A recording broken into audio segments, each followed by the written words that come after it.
I'm Nadia Jani and you're watching A News. Let's take a look at today's top stories. The US sanctions Russia's two largest oil companies to push Moscow to agree a ceasefire. EU leaders gather in Brussels with support for Ukraine topping the agenda. And the US warns Israel's preliminary vote to annex parts of the West Bank could jeopardize the Gaza ceasefire deal.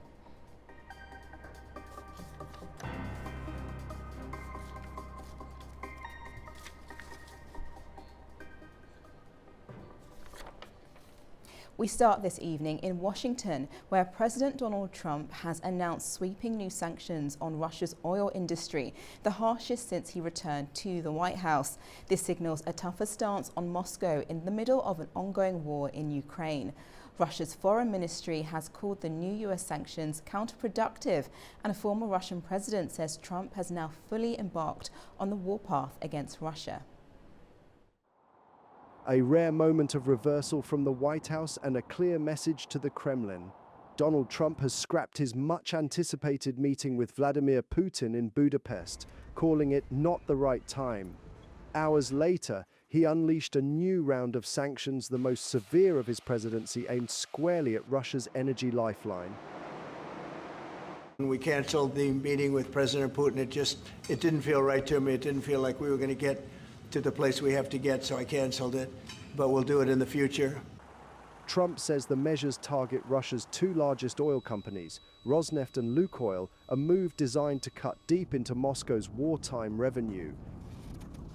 Look, these are tremendous sanctions. These are very big. Those are against their two big oil companies, and we hope that they won't be on for long. We hope that the war will be settled. The new restrictions freeze assets and ban transactions with Rosneft and Lukoil, punishing not only Russian exporters, but also buyers in India and China. Currently, putting these companies and their subsidiaries on SDN lists is prohibitive because, as the Treasury outline flags, there are possible consequences, secondary sanctions for the buyers of Russian oil. In this case, we're talking primarily about India and China. But experts say the move, while serious, is unlikely on its own to change Putin's calculus unless it's followed by consistent enforcement and military pressure. Even with shrinking oil revenues, which currently actually constitute about, like energy revenues total, constitute about 30% of Russia's budget income, so that's significant. Nonetheless, that alone is unlikely to radically alter Putin's calculus. What sanctions can achieve successfully is limiting the resources available at in Putin's hands to continue this war. The new sanctions bring Washington closer in line with Britain and the EU, while analysts say the real test lies in Asia, whether buyers like India and China comply or face US penalties. For the Kremlin, the move strikes at one of its last wartime lifelines, and experts say only sustained economic and military pressure can turn it from a tactical warning into a genuine push for peace. Meanwhile, US President Trump met with NATO Secretary General Mark Rutte in Washington, where Ukraine was on top of the agenda. Our correspondent Ube Shambada has more from the US Capitol. The Secretary General of the NATO Military Alliance, Mark Rutte, is in Washington holding an emergency summit with President Trump. Rutte told reporters that he has full confidence in the president's leadership as part of an effort to bring an end to the ongoing war between Russia and Ukraine. Rutte discussed the billions of dollars worth of U.S. weapons that the U.S. is now selling to NATO military allies are then being transferred to Ukraine. There is still an ongoing impasse in the negotiations where President Trump is hoping to broker a peace deal between Russia and Ukraine. And we have seen reports that the United States has now lifted restrictions on how long-range cruise missiles being provided by the West to Ukraine could be used to strike deep into Russian territory. In particular, the Shadow cruise missile that is produced by the United Kingdom and by the French using American targeting data is used by Ukraine to target strategic sites, including oil refineries in the Russian mainland. The new U.S. policy, according to reports coming out of Washington, will make it much easier for the Ukrainians to receive American approval to use these long-range weapons, which have a range of around 250 kilometers to strike into the Russian mainland. We have seen Ukrainian military using long-range drones to strike strategic oil and refinery facilities throughout Russia. And the U.S. Secretary of Treasury, Scott Bessent, also announced that new sweeping American sanctions will be implemented on Gazprom and Lukoil, two of Russia's largest energy companies, including sanctions that will target any U.S. subsidiaries. The Treasury Secretary said that this is part of an effort to try to force the Russians back into the negotiating table, and he specifically cited Russia's refusal to adhere to President Trump's peace talks and to President Trump's demands that both Russia and Ukraine stop at the current battle lines on the existing front lines. Treasury Secretary Bessent said that further sanctions and further actions by the United States against Russia's energy infrastructure could take place if Moscow does not agree to a ceasefire. I'm Ube Shibander, A News, Washington. Following the US sanction, another set of sanctions were approved in Brussels today. The European Council met in Belgium for a one-day summit with Ukrainian President Volodymyr Zelensky. The 19th sanctions package include a ban on Russian liquefied natural gas imports aimed at further cutting Moscow's revenues from energy exports. EU Council President Antonio Costa said the bloc would also agree on financial support for Ukraine through 2026 and 2027. Prior to the meetings, EU leaders also addressed the risks and responsibilities of using Russia's immobilized assets. Well, I'm looking forward to the discussion on the immobilized assets, not the frozen assets. There's a big difference, the sovereign assets. There's the idea of confiscating them to give them to Ukraine. I'm looking for the legal basis for this decision. This is not a detail. Even during the Second World War, immobilized assets were never touched. So this is a very important step if we would like to take it. Russia is responsible for the damages caused in Ukraine and has to pay for those damages. And the frozen assets we have, the reparations loan on the basis of that for Ukraine to defend itself. It sends three very important signals. One is to Ukraine, that we are supporting them to defend themselves. The other one to Russia, that they can't outlast us. And the third one to America, to show that we are taking very important steps ourselves. Now to Russia. The death toll from an overnight explosion at a military plant near the Russian city of Chelyabinsk has risen to 12 and 5 people were injured. The blast occurred in the nearby city of Kopesk, where the governor said a fire had been extinguished and ruled out any link to drone activity. Local media reported that the explosion took place at the Plasmas plant operated by state corporation Rostec. Residents said the shockwave rattled windows, set off car alarms and was felt across distant districts, while ambulances continued arriving at the site. Israel's parliament has approved a preliminary bill to apply Israeli sovereignty to parts of the occupied West Bank. The move has drawn sharp criticism from the Palestinians and the concern from Washington, which says it could derail ongoing peace efforts.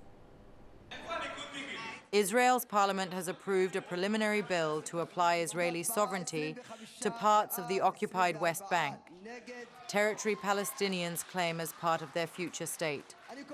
The move has drawn sharp criticism from the Palestinians and concern from Washington, which says it could derail ongoing peace efforts. The proposal, which passed its first reading late Wednesday, still requires further parliamentary approvals before becoming law. U.S. Secretary of State Marco Rubio said Israel's decision threatens President Donald Trump's plan. But obviously, I think the president's made clear that's not something we'd be supportive of right now, and we think it's even threatening to the peace deal. So they're a democracy, they're going to have their votes, people are going to take these positions, but at this time it's something that we think it might be counterproductive. The Palestinian leadership has condemned the Knesset's move in the strongest terms. Hussein al-Sheikh, vice president of the Palestinian Authority, wrote on X that the Israeli Knesset's demand for the Israeli government to impose Israeli sovereignty over the West Bank represents not only a direct assault on the rights of the Palestinian people, but also a dangerous escalation that undermines the prospects for peace. The International Court of Justice said Wednesday that Israel must ensure civilians in Gaza receive essential aid and support UN relief efforts, including UNRWA. The court also noted Israel has not provided evidence that UNRWA staff are linked to Hamas. Following the recent ceasefire in Gaza, many displaced residents continue to live in difficult conditions. Access to basic needs such as water and shelter remains limited, and uncertainty about the future still persists. Days after a fragile ceasefire took effect in Gaza, many displaced families remain uncertain about what tomorrow will bring. Among them is Amna Abu Tuaime, a mother of 4 living in a worn-out tent on the outskirts of Khan Yunis. I have had this tent since the beginning of the war. I have been moving from one place to another, and it is very worn out.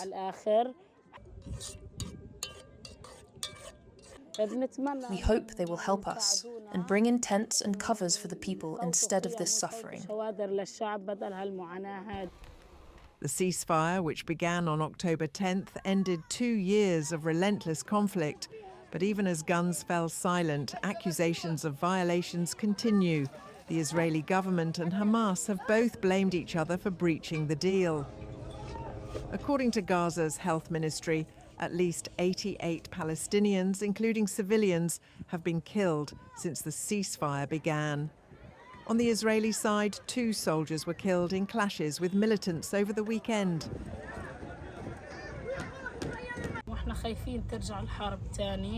We are afraid that the war will return again. We couldn't believe the truce had happened because we are tired.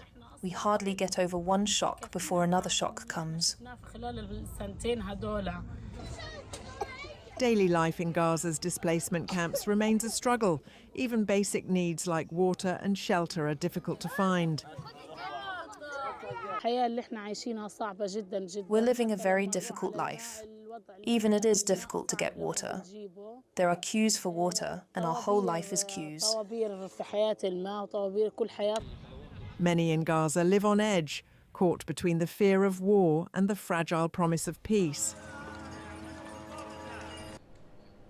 Turning to Europe, and Britain's King Charles and Pope Leo prayed together in the Vatican's Sistine Chapel on Thursday. It was the first time the head of the church prayed publicly with the Pope since King Henry VIII broke away from the Catholic Church almost 500 years ago. King Charles and Queen Camilla had a private meeting with new Pope on Thursday morning. The monarch is Supreme Governor of the Church of England and has been a long-standing campaigner for building bridges between faiths.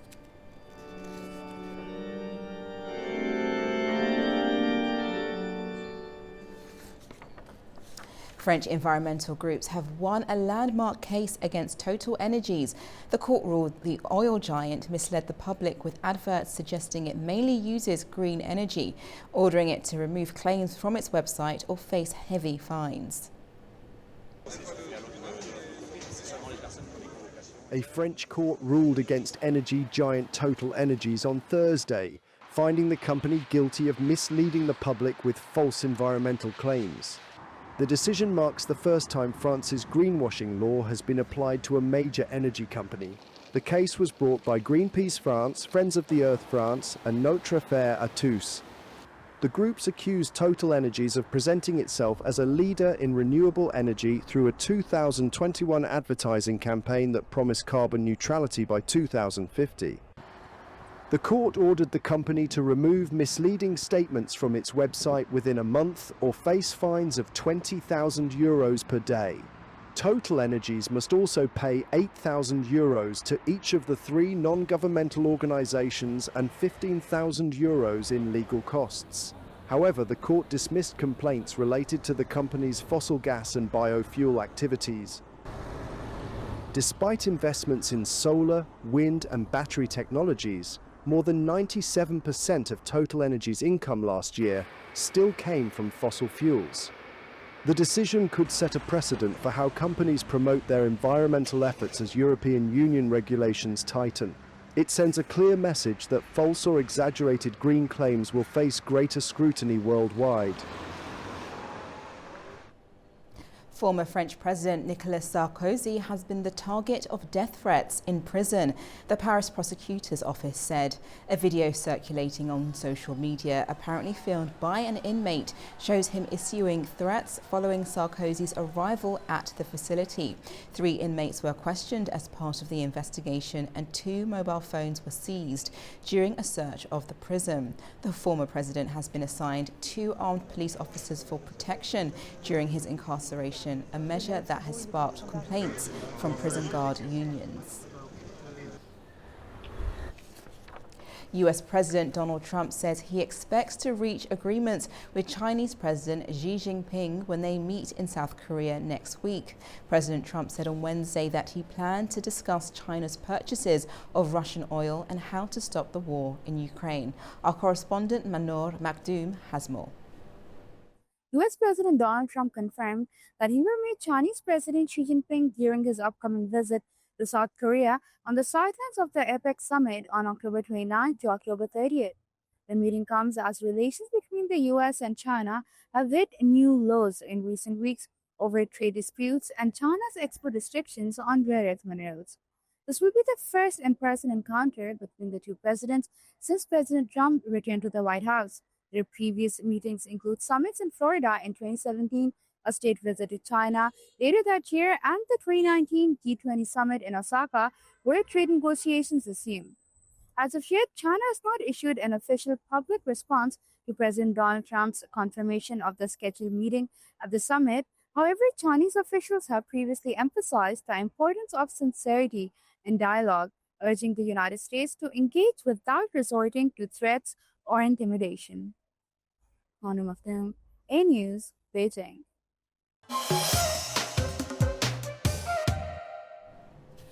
Welcome back to A News. Now, the European Union kicked off its leaders' summit in Brussels today and agreed on a new raft of sanctions against Russia, targeting its shadow fleet of oil tankers and banning its imports of liquefied natural gas. On Wednesday, US President Donald Trump also announced new sanctions on Russia's 2 largest oil companies in an effort to pressure Moscow to end the war in Ukraine. It also comes after the Budapest summit was cancelled by Trump, saying it would be a waste of time. Here to help me unpack this is political analyst Klaus Jürgens. Hello. Hello, thanks for having me.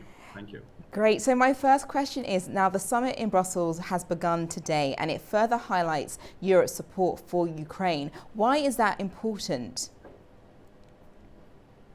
Well, let me start by saying the European Union is in a kind of soul-searching process, and not only since yesterday, but for a fair number of years, some even say decades. Now, there was always this question, is the EU and previously the EC deepening first and then enlarging and taking care of its own internal matters? Or secondly, should it become a global player, including engaging in foreign and security policy? Now, this decision was taken again a good number of years ago with very often mediocre results. The EU did not turn into the most accepted, the most relevant global international relations player as of yet. I am not surprised that the Brussels summit focuses on sanctions vis-à-vis Russia, trying to help the Ukraine war situation. And let us not forget, it is the 19th, if I'm not mistaken, the 19th such sanction package. Some might argue what happened to the previous 18? Why did they not work? And why would this all of a sudden work? Let's forget about the cryptocurrency. I think this will not be the key issue. The key issue is energy. And 117, again, please correct me if I got the number wrong, 117 banned vessels, and energy is basically all about liquefied natural gas. Now, will it really harm the Russian economy as expected? Will it lead to a U-turn by President Vladimir Putin overnight? I doubt it, to be honest. Then the previous 18 sanctions would have worked overnight. And I never believe in that sanctions eventually work, because the only people harmed are the ordinary citizens. Pardon me saying, like you and me. Not the leaders. So yes, but I think the EU is soul-searching, and they have to become a respected international player, and showing them the red card vis-a-vis Moscow, I think they say is the right thing to do. Yes, well, also with that, they're also discussing whether to issue the 140 billion euro reparation loan for Ukraine, which Russia actually has pushed back on. What do you think will happen if this loan is approved by the EU? I think eventually what the Brussels Council now will decide, it doesn't necessarily reflect public opinion. I don't want to play devil's advocate, but think Germany, not only the United Kingdom where we are, think Germany too. Many families, former middle-class families, feel the pinch, and they say, why do we financially continue to support Ukraine when we do not know how to put a square meal onto our table for our family towards the end of the month? Companies are closing down in Germany. Only Volkswagen announced it, probably because of a chip shortage, semiconductor shortage. They might actually have to hold production for some time. Nothing is as it used to be, the economic engine. And many people are now behind closed doors, and some even publicly demanding answers. Why do we finance Ukraine, not an EU member state, perhaps an ally, perhaps one day in NATO, although I don't see it like this, instead of taking care of our own families, of our own economies? I think the Brussels elites have lost touch with ordinary citizens and their demands and their concerns. The public, of course, will not say Russia has to win the war. Of course not. They will always say we stand by Ukraine. But the question is, for how long? Yes, and obviously now Trump has made quite a bold step in making sure that it's now sanctioned Russia on two of its biggest oil companies. And as you mentioned previously before, you don't think that would actually impact Putin. However, former Russian president has actually said that these new sanctions is an act of war against Russia. Is he right to say that? And do you think Russia will feel the pinch because of that? I don't think Russia will necessarily feel the pinch, but Russia will look to other suppliers, to other options of engaging in world affairs, perhaps sidelining Europe, and to a certain extent Washington too. There's this famous saying in Germany by a former German chancellor who said, there will never be a world without Russia. And I think this is the German sentiment. And if you come back to the United Kingdom, the UK for the time being has totally different issues at stake. One crisis after, domestic crisis after the other. Ukraine, of course, and President Zelensky, of course, coming and shaking hands with Keir Starmer, the Prime Minister. Yes, of course, it's good for public relations. But if you and me would now go onto the street, same as in Germany, and we make an enquete, we make a survey and say, what issues matter most, supporting Ukraine or feeding our own families, I think you and me would come to a very surprising conclusion. No, I still think Russia will go on. And eventually Russia is not only about Ukraine. Russia is a global player, and this will continue, at least for the time being. And we have to consider, if we talk about Ukraine and security guarantees, no one would actually say we only have to guarantee Ukraine's security. At a certain point in time, we have to guarantee Russia's ordinary citizens' security guarantees as well. Now, would this mean NATO boots on the ground in Ukraine? I would not advise.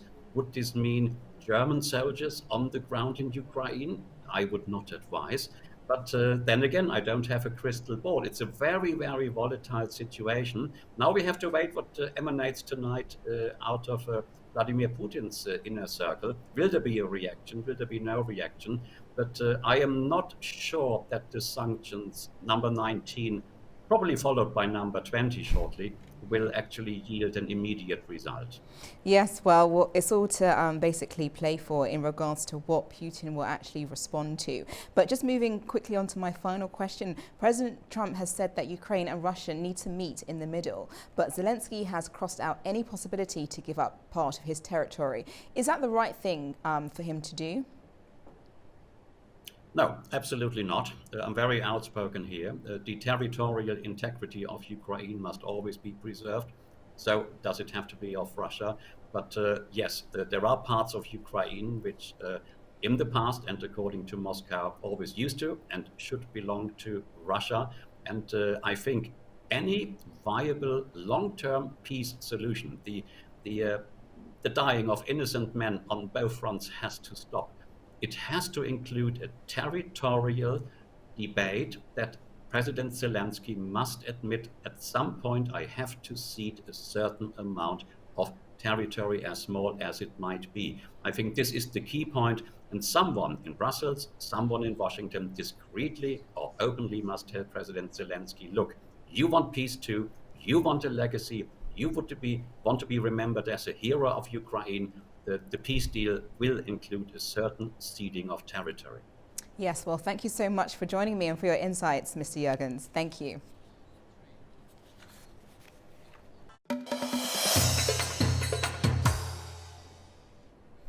Welcome back to A News. Now let's take a closer look at the stories developing across the region. First, to Azerbaijan, and international travellers are exploring Karabach's path of recovery from Shusha's historic heart to the reconstruction zones of Fuzuli.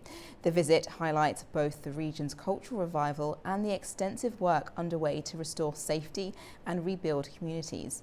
Our Gulchin Hoya Lavayer reports. Shusha, long regarded as the cultural heart of Karabakh, is welcoming international travelers exploring the region's recovery. The journey continues through key areas, showcasing reconstruction and ongoing developments across Karabakh. International travelers from 8 countries visited Shusha's central square, observing its historic monuments. The delegation also toured the Upper Gova Agha Mosque, one of Shusha's most significant historic sites, learning about its cultural importance and ongoing restoration efforts. I saw really, really nice restorations. It was great to walk through the city, see all the progress, and when I remember we were here 3-4 years ago, the progress between these, let's say, couple of years is just amazing. So everything changed to the positive. The travellers then continued to Fuzuli, where they were briefed on demining operations conducted by the Azerbaijan National Agency for Mine Action. They witnessed a landmine being safely tested and neutralised, learning about the risks and ongoing efforts to make the area safe for returning residents. Well, I think most importantly is what we just learned is that every mine that you're identifying is actually being destroyed, so it cannot be brought into the traffic once again for international trade, so to say, on mining. I think mining is one of the most cruelest things that we have invented as humankind. So I'm glad to see that there's a systematic way to get rid of it and to get rid of it for forever. Yeah. This visit is part of a 2-day journey along the Agdam-Hankendi-Lachin-Shusha Fuzuli route, organised by the Extreme Travellers International Congress, highlighting Karabakh's ongoing reconstruction and recovery to a global audience. The journey underscores the region's transformation and the continuing efforts to rebuild and reconnect communities in Karabakh. The Regional Transport Ministers International Conference has begun in the Jinar Convention Centre in in Islamabad today. The two-day event will gather transport ministers and development partners from Saudi Arabia, Turkey, Azerbaijan, Uzbekistan, Kazakhstan, Iran, Belarus, Turkmenistan, Sri Lanka and the Maldives to enhance connectivity and promote sustainable transport cooperation. The goals are to boost logistics, link road, rail, air and sea networks, strengthen regional trade and make Pakistan a key hub for investment and growth. Today, President of Turkey Tayyip Erdogan concluded his three-day Gulf tour with a visit to Oman, meeting Sultan Hatim bin Tariq and presenting him with a Turkish electric car. The tour also includes visits to Kuwait and Qatar, where several bilateral agreements were signed to strengthen political, economic and defence cooperation. Turkish President Recep Tayyip Erdogan concluded his three-day Gulf tour on Wednesday with a meeting with Sultan Haitham bin Tariq in Muscat, the capital of Oman. Following a formal welcoming ceremony at Al Alam Palace, the two leaders held a closed-door meeting. After the discussions, President Erdogan presented Sultan Haitham with Turkey's domestically produced electric car, TOG.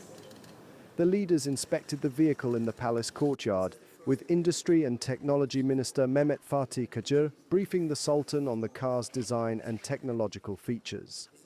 Historically, relations between Turkey and Oman date back to the 11th century and developed further during the Ottoman era from the 14th century to the early 20th century, including military cooperation to secure trade routes.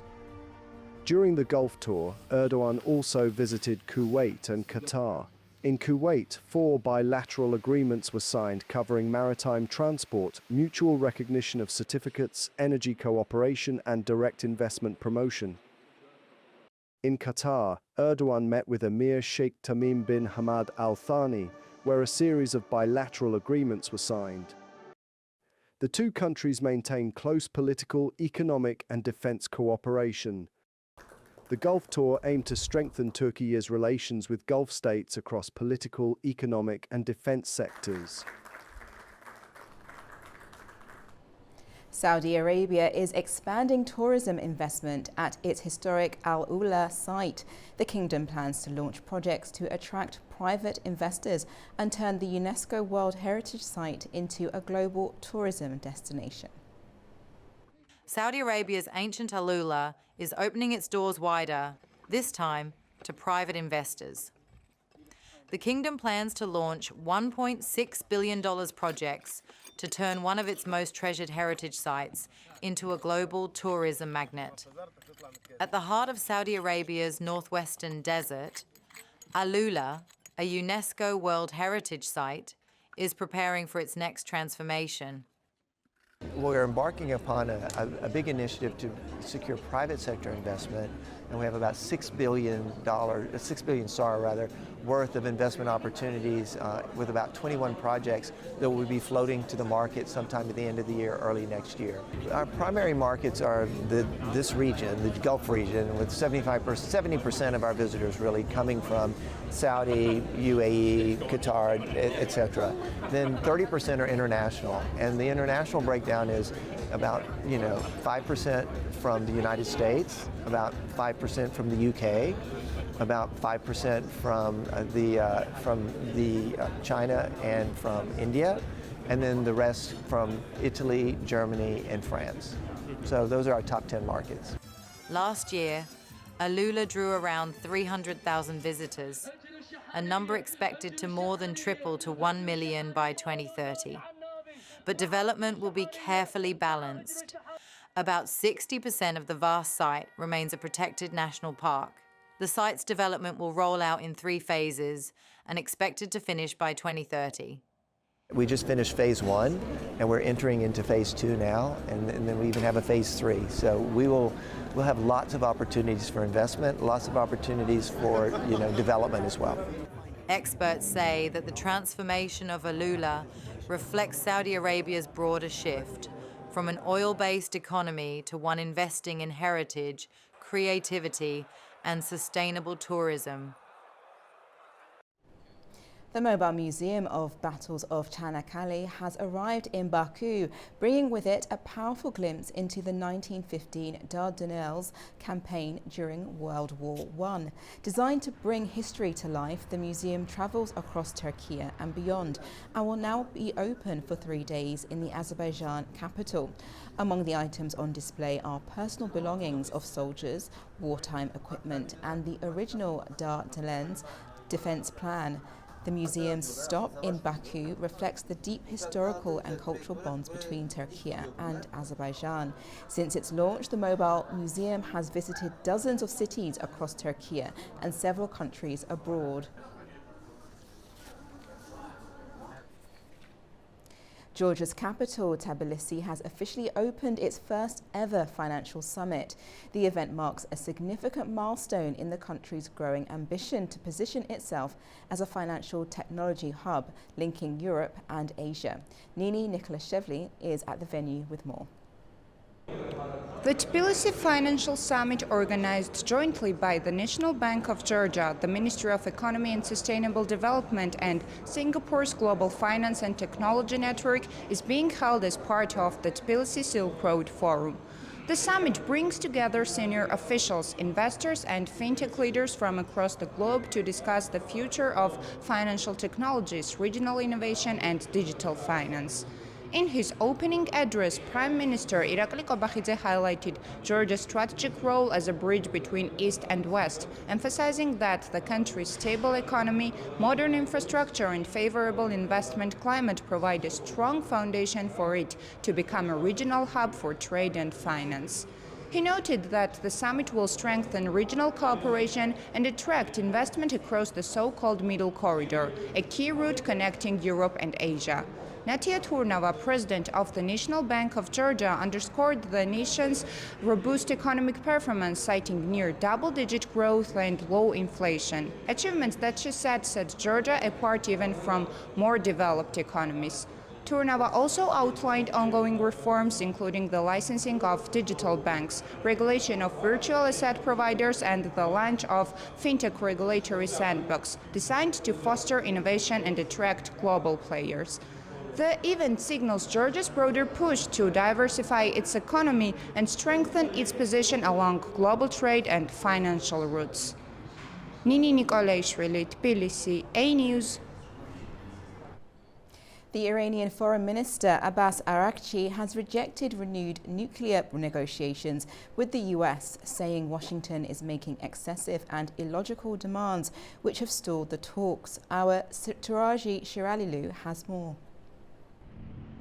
Iran's Foreign Minister Abbas Araghchi ruled out resumption of talks with the United States over Tehran's civilian nuclear program, stating that the stalled negotiations will not restart as long as Washington is laying down excessive and illogical conditions. Speaking to reporters on Wednesday upon arriving in the northeastern city of Mashhad to open the Provincial Diplomacy Conference, he said that the U.S. Special Envoy for Middle East, Steve Witkoff, has been making indirect contacts with Iran and sending messages through the intermediaries. Araghchi and Witkoff held few rounds of mediated talks in Oman and Italy this year, which were discontinued after the U.S. President Donald Trump joined Israel's attacks on Iran and bombed the nuclear facilities under UN safeguards last June. Foreign Ministry spokesman Esmail Baghai echoed Araghchi's statements and said the renaming of Department of Defense to the Department of War reflects Washington's lack of belief in diplomacy.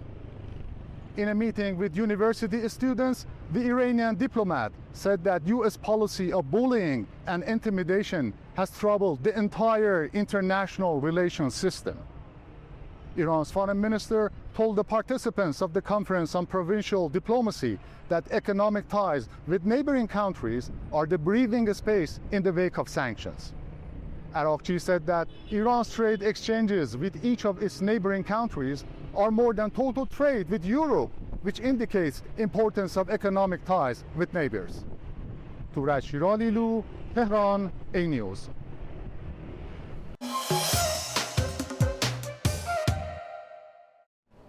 Welcome back to A News.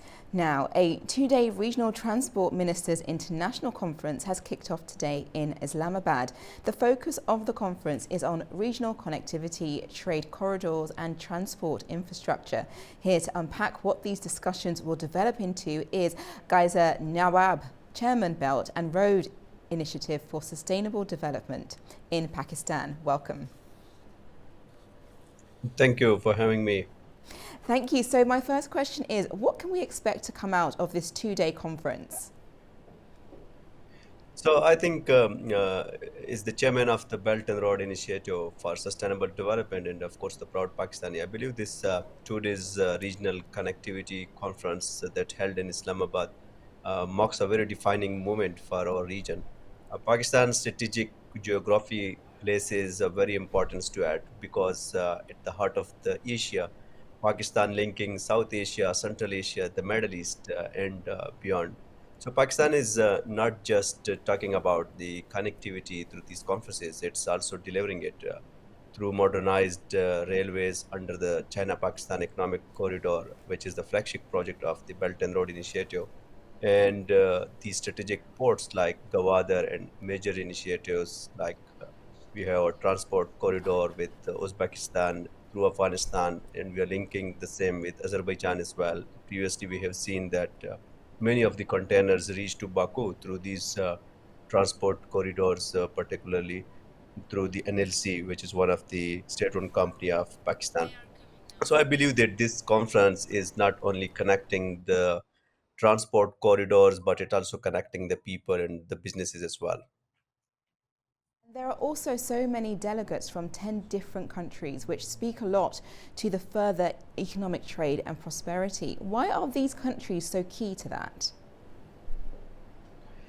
These all countries are very friendly and brotherly countries of Pakistan, and I believe that, as I mentioned, that Pakistan at the heart of Asia can play not only an important role in connecting the major economies, but it can also bring the prosperity in the region as well. It can bring the peace in the region as well, which is very important. So I, but with my information, around 27 member delegates attended the sessions of this conference, and this was particularly the transport ministers, including Azerbaijan, Uzbekistan, and other regional countries of Saudi Arabia as well. So I believe that these countries given importance to the geography of Pakistan, and they considered that this through Pakistan they can reach to the global economies as well. And just on that, let's talk about the Middle Corridor and its role in trade and connectivity. What might we see developing because of that? The Middle Corridor is very widely spread across the world, and there it's in its importance and its geographically importance as well. By the leadership, I think they conveyed very clearly to the world and to the businesses owners as well. And I believe that this connecting Middle Corridor with Pakistan and its initiatives, particularly when it comes to that, we must mention about the Chinese initiative of the Belt and Road, the Silk Road. I think it gives more importance to it as well. The Middle Corridor itself plays a very important role, being the center of the Europe and Asia and Eurasia as well. So I believe that having a very good friendship with Azerbaijan and Brotherhood, so we can also enhance that further more, and we can also strategically promote the Middle Corridor and taking its importance benefits as well. And you just mentioned China there, and I wanted to bring that up as well because it sounds like all roads are leading to China in regards to an expansion in the trade corridor where the South Caucasus and Central Asia could be massive beneficiaries. Do you think that's the case? You're right, actually, but I think when we go beyond a little bit far towards the history in the back, we see the Silk Road. I mean, the silk itself was transported to this road, which become a part of the which becomes the name of this corridor. Silk Road is not only just the name of the road, but it's the name of the civilization as well. So it comes from the from China. It's emerged from China. I have personally visited the place where actually the Silk Road was initiated, and it's in Gansu province of China. And I have seen that how it is still the footprints of those cultures and those relics of the Silk Road. And I believe that China itself has emerged as a global leader, particularly when we talk about the corridors, when we talk about the transportation, when we talk about the modern transportation itself is like the fast trains, the bullet trains, and all these things.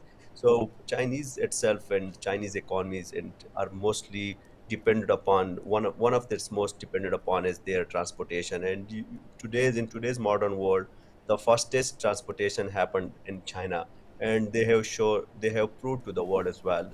And their investments in itself under the Belt and Road projects is, I think, more focused on the transportation. And they believe that with the transportation they can connect the cultures, they can connect the people, they can connect the opportunities, and they can create the opportunities for win-win cooperation.